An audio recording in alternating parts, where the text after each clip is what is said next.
प्रधानमंत्री का काम है कि देश की जनता के बीच जाकर के जो अपने काम किए हैं या करने वाले हैं उनको बताने का काम वो करने के लिए आ रहे हैं और इस इलाके को कुछ सौगात भी देंगे। जैसे नबीनगर में 800 मेगावाट का 3 यूनिट का शिलान्यास करने वाले हैं, जबकि पहले से 3 यूनिट काम कर रहा है। जगनारायण सिंह यादव जी हैं, आप जदयू में इतने साल से हैं, ओबीसी के आयोग के मेंबर भी रह चुके हैं, अभी वर्तमान समय कार्यकारिणी के सदस्य भी हैं जदयू से। तो इतना लंबा समय कैसे आप रह सकते थे जदयू में? कहते हैं लोग कि यादव का जो है आरजेडी, यादव लोग का जो है मान सम्मान रखती है आरजेडी। पर कोई जात किसी से बंधा हुआ नहीं है और कुछ लोग भ्रम में हैं। लालू जी कैसे चुनाव हार गए मधेपुरा में, यादव डोमिनेटेड एरिया में, उनकी बेटी पाटलिपुत्रा में कैसे 2 बार चुनाव हार गई। ये सच्चाई है। उनकी माँ तो उनके पिताजी से ज़्यादा दिन मुख्यमंत्री रही, एको दिन स्कूलों नहीं गई थी, अनपढ़ थी। क्या संविधान में ये लिखा हुआ है कि जो अनपढ़ होगा वो नेता नहीं बनेगा, मुख्यमंत्री उप मुख्यमंत्री नहीं बनेगा? तेजस्वी जी कहते हैं कि नीतीश कुमार जी तो रिटायर्ड हो चुके हैं, तो अगला बार 2025 में आप लोग मुख्यमंत्री किसको बनाइएगा? अरे भाई, तेजस्वी जी जो रिटायर कहते हैं वो तो मानसिक रूप से टायर्ड, कुल सारे गिर रहे थे। 50,000 विद्यालय था प्राथमिक विद्यालय, आज हमारे पास 75,000 प्राथमिक विद्यालय, 3,000 हाई स्कूल था, हमारे पास 7,000 हाई स्कूल है। काराकाट विधानसभा से बिलोंग करते हैं। अगर नीतीश कुमार जी कहेंगे कि जगनारायण सिंह यादव जी आप जाइए काराकाट में चुनाव लड़िए, तो क्या जगनारायण सिंह यादव वोट बैंक जो है लेकर आ जाएंगे जदयू में? मोदी जी का कार्यक्रम जो है ये रोहतास जिला में तय हो चुका है और पूरे शाहाबाद का जो ये मिडिल सेंटर जो है कहा जाएगा, तो ये विक्रमगंज के ठीक बगल में हमारे देश के प्रधानमंत्री जी आने वाले हैं, मोदी जी। और देखिए हमारे साथ मौजूद हैं जगनारायण सिंह यादव, जो कि जनता दल यूनाइटेड से वरिष्ठ लीडर भी हैं और राष्ट्रीय कार्यकारिणी सदस्य भी हैं और पहले से ओबीसी आयोग का मेंबर भी रह चुके हैं। इनसे हम बात करेंगे आखिर किस तरह से देखते हैं प्रधानमंत्री जी का कार्यक्रम जो है लगातार बिहार जो है भ्रमण जो है जारी है, तो भ्रमण के दौरान ही यहाँ रोहतास जिला में आगमन हुआ है। क्या कहिएगा, किस तरह से आप लोग देखते हैं मोदी जी का इतना दौरा बिहार में? चुनाव अभी काफ़ी 5-6 महीना है दूर है। लोकतंत्र में कोई भी प्रधानमंत्री या कोई भी प्रतिनिधि जनता के मत से बनता है जी। तो प्रधानमंत्री का काम है कि देश के जनता के बीच जाकर के जो अपने काम किए हैं या करने वाले हैं उनको बताने का काम वो करने के लिए आ रहे हैं और इस इलाके को कुछ सौगात भी देंगे। अभी तो अखबारों में कुछ छप रहा है, लेकिन जब आएंगे तो उसका पूरा खुलासा होगा कि इस इलाके के लिए, शाहाबाद के लिए या पटना कमिश्नरी के लिए क्या क्या वो हम लोगों को योजना में या सुविधा में क्या क्या सौगात देते हैं, वो तो उस दिन अंतिम फैसला होगा। ऐसे अखबार के लोगों ने अपने अनुमान पर और सूत्रों के आधार पर लिख रहे हैं कि ये चीज़ होने वाला है। अब जैसे नबीनगर में 800 मेगावाट का 3 यूनिट का शिलान्यास करने वाले हैं, जबकि पहले से 3 यूनिट काम कर रहा है। तो बिजली के क्षेत्र में ये बड़ी उपलब्धि है कि 3 यूनिट है, 1 यूनिट रेलवे का भी है और 3 यूनिट और मिलेगा, तो समझ लीजिए 8 का 24 और पहले से भी 3,000 मेगावाट का उत्पादन चल रहा है। तो इस इलाके में आसपास में 8,000 मेगावाट का उत्पादन होगा। बगल में बक्सर में हो रहा है, तो इसलिए बहुत बड़ी उपलब्धि होगी। क्योंकि दुनिया के अंदर विकास के पैमानों में 2 चीज़ का बहुत ज़रूरी होता है, एक कम्युनिकेशन और दूसरा ऊर्जा। तो इस देश में ऊर्जा का बड़ा अभाव था और आज ऊर्जा के क्षेत्र में हिंदुस्तान व्यापक तौर पर भारी स्तर पर काम कर रहा है। लोग ट्रांसपोर्ट के कम्युनिकेशन में देखिए 4-5 खंड है। कम्युनिकेशन में सड़क मार्ग है, रेल मार्ग है, हवाई मार्ग है, इसके बाद डिजिटल है, जल मार्ग है। सारे कम्युनिकेशन के साधनों को बेहतर ढंग से विकसित किया जा रहा है, जिससे कि आने जाने में या सामानों का आदान प्रदान या बाज़ार को दरवाजे तक पहुंचने में कठिनाई न हो। पहले एक ज़माना था कि गांव में दुग्ध उत्पादन होता था, तो गांव के 2-2, 3-3 किलोमीटर लोग पैदल चल करके दूध लाते थे। आज स्थिति है कि दरवाजे पर जो है सुधा की और विभिन्न एजेंसियों की गाड़ियां पहुंचती है और किसान लोग अपना दूध आसानी से बगल में ही दे करके पैसा ले लेते हैं। तो उनका जो ट्रांसपोर्टिंग कॉस्ट या उनका समय या श्रम जो बर्बाद होता था, वो श्रम को बचाया जाता है। तो कम्युनिकेशन का ये मतलब है। और इंफ्रास्ट्रक्चर के क्षेत्र में जो काम हुआ है उसको बताएंगे और जो कमी होगी उसको माननीय यशस्वी प्रधानमंत्री श्री नरेंद्र मोदी जी ने यहाँ के लोगों को सौगात देने के लिए आ रहे हैं। जगनारायण सिंह यादव जी हैं, आप जदयू में इतने साल से हैं, ओबीसी के आयोग के मेंबर भी रह चुके हैं, अभी वर्तमान समय कार्यकारिणी के सदस्य भी हैं जदयू से।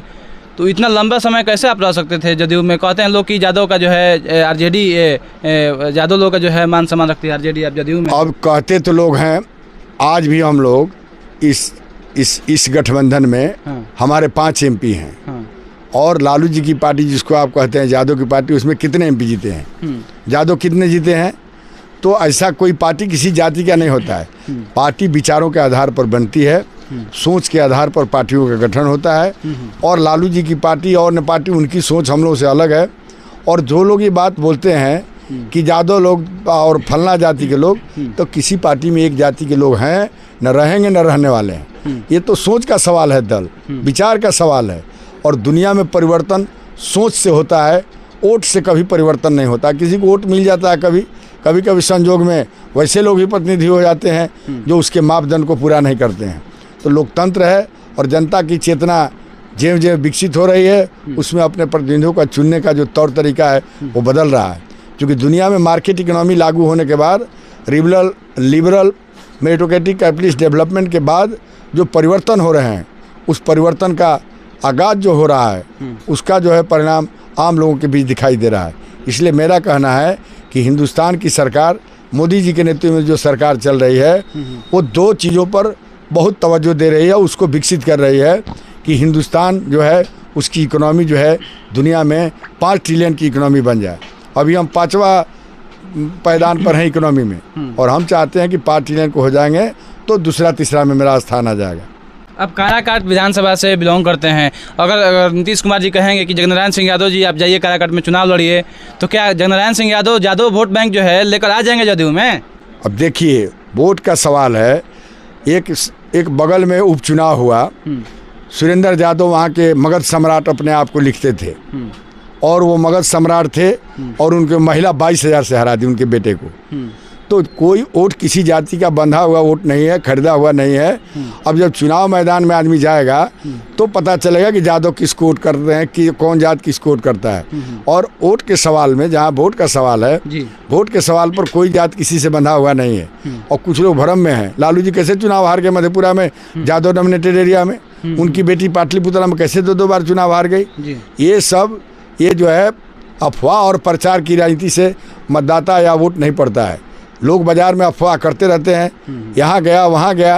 अभी प्रत्याशियों की बाढ़ है पूरे बिहार में कि यहाँ फलना लड़ रहे हैं, चिल्ला लड़ रहे हैं, लेकिन शीर्ष नेतृत्व जो तय करेगा एनडीए का, उसको मान करके हम लोग काम करते हैं।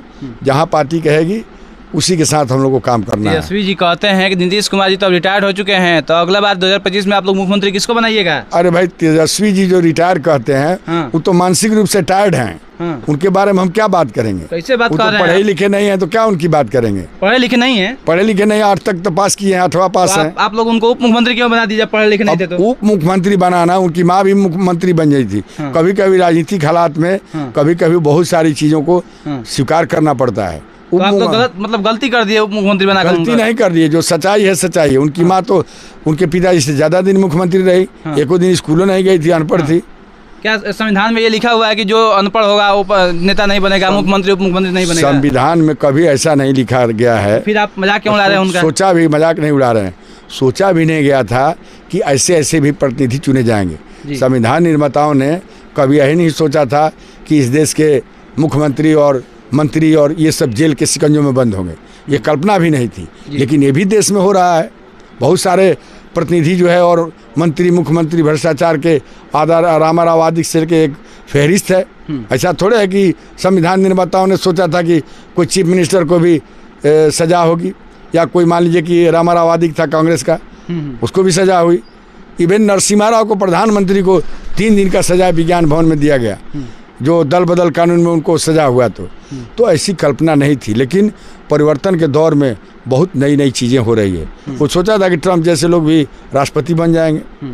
तो लोकतंत्र में कभी कभी जनता भावना में निर्णय लेती है, और जब निर्णय लेती है, गलत हो या सही हो, उसको हम लोगों को और एक लोकतांत्रिक प्रक्रिया में विश्वास करने वाले लोगों को स्वीकार करना पड़ता है। मुख्यमंत्री उप मुख्यमंत्री बनाना तो वो तो परिस्थितियों का मामला है। सिचुएशन बेस्ड राजनीति होता है देश में, और चूंकि अभी देश में किसी को बहुमत नहीं है, कहीं बहुमत मिलता है, कहीं नहीं मिलता है, तो ऐसे हालात में सरकार चलाने के लिए आगे पीछे करना पड़ता है। लेकिन नीतीश कुमार ने कभी भी किसी से समझौता किया है तो अपने वसूलों से समझौता नहीं किया है। मंत्रालय देना और मंत्री बनाना अलग चीज़ है, लेकिन सिद्धांतों से समझौता नहीं हुआ है। और सिद्धांतों से समझौता नहीं करने का ही फल है कि आज 20 वर्ष में बिहार जो जहाँ खड़ा था उसे बिहार के लोग महसूस करेंगे कहाँ आगे बढ़ के गया है। हर क्षेत्र में काम हुआ है। स्कूल सारे गिर रहे थे, 50,000 विद्यालय था प्राथमिक विद्यालय, आज हमारे पास 75,000 प्राथमिक विद्यालय, 3,000 हाई स्कूल था, हमारे पास 7,000 हाई स्कूल है। इंटर को अपग्रेड किए हैं। अब लोग गुणवत्ता की बात करते हैं विरोधी लोग। भाई तेरे पास जब आधार ही नहीं रहेगा तो गुणवत्ता क्या होगा? दुनिया में मार्क्स से ज़्यादा कोई पढ़ा आदमी नहीं था। तो उसने कहा क्वांटिटी लीड्स टू क्वालिटी, मात्रा से गुण होता है, गुण से मात्रा। 5 आदमी पढ़ा है। वे लोग तो कहते हैं कि हम यूनिवर्सिटी, लालू यादव यूनिवर्सिटी कई सारी है बिहार में। कहाँ यूनिवर्सिटी बनाए हैं? बिरकुआर सिंह यूनिवर्सिटी अभी तक तो बिल्डिंगे नहीं बना। अनुमंडल 82 में बना था विक्रमगंज, बिल्डिंग नहीं था उसको। 2005 की बात तो आप ना है सत्ता में। अरे 5 के पहले भी तो सरकार थी, 82 में अनुमंडल बना। तो भवने नहीं बना। ये जो बिस्कुमान के भवन में चल रहा था फ्री का, तो इस इंफ्रास्ट्रक्चर को ठीक करने में बहुत समय लगा। अब देखिए मोटा मोटी हर ब्लॉक का बिल्डिंग हो चुका है, और जहाँ जहाँ अनुमंडल नहीं है उन सबको ठीक किया जा रहा है। अभी लोग मांग करते हैं जिला बनाओ, जो प्रखंड बनाओ, ये बनाओ। तो हमारी सरकार कहे कि पहले जो प्रखंड जिला है, अनुमंडल है, उसका दुरुस्त करेंगे इंफ्रास्ट्रक्चर, तब आगे सोचेंगे। तो इसलिए इंफ्रास्ट्रक्चर के मामले घोषणा तो बहुत हुई है। वो और अरबी फारसी विश्वविद्यालय में घोषणा हुआ था, कहीं बना क्या अरबी फारसी विद्यालय? नीतीश कुमार ने बनाया। NIT वहाँ जो सड़ रहा था उसको लेके बाहर निकाल के नीतीश कुमार ने बनाया। तो सवाल है कि जो चीज़ें हैं उसका रख रखाव और बेहतर तरीके से कोई प्रबंधन पहले नहीं हुआ था, ऐसी घोषणा खाली होते रहा था। अच्छा, अंत में क्या कहिएगा? मोदी जी आ ही रहे हैं, कल आ रहे हैं RLM के जो है राष्ट्रीय अध्यक्ष भी आ रहे हैं, उपेंद्र कुशवाहा भी इधर भी आ रहे हैं। देखिए उपेंद्र कुशवाहा जी का अलग प्रोग्राम है। वो अपने पार्टी का मजबूती के लिए और अपना विक्रमगंज में वो कोई चुनाव सुधार परिशमन आधार कुछ करके आंदोलन चला रहे हैं। और मोदी जी आ रहे हैं, सरकारी कार्यक्रम है, और सरकार जो काम की है अपनी उपलब्धियों को बताएगी, और कुछ ज़रूरत होगी तो इस इलाके को वो सौगात के रूप में देंगे, ये बताने के लिए आ रहे हैं। उपेंद्र जी का पार्टी का राष्ट्रीय लोक मोर्चा का अपना प्रोग्राम है। वो अपना पार्टी की ताकत और पार्टी की मजबूती के लिए, अपने पार्टी के साथियों को सक्रिय करने के लिए वो अपना कार्यक्रम कर रहे हैं। उस प्रोग्राम से इस प्रोग्राम को कोई लेना देना नहीं। बहुत बहुत धन्यवाद सर। धन्यवाद। देखिए हमारे साथ मौजूद है जगनारायण सिंह यादव जी, जो कि जदयू के जो है मजबूत स्तंभ है और वर्तमान समय में राष्ट्रीय कार्यकारिणी सदस्य भी हैं, और वर्तमान पूर्व में जो है OBC आयोग के मेंबर भी रह चुके हैं। इनका कहना ये है कि जो मोदी जी के जो कार्य है मोदी जी का विकास के कार्य, उससे जनता काफ़ी खुश है, और नीतीश कुमार जो इंफ्रास्ट्रक्चर को जो है काफ़ी बिहार में डेवलप कर चुके हैं। लेकिन देखना है मोदी जी का रोहतास दौरा क्या बड़ा सौगात जो है पूरे शाहाबाद और रोहतास को देता है, या फिर कार्यक्रम में ऐसे ही आते हैं और चले जाते हैं। इस तरह से देखते रहिए आप लोग पर सुमित लाइव न्यूज़। मैं रिपोर्टर अमित कुमार सिंह के साथ। Thank you. जय हिंद।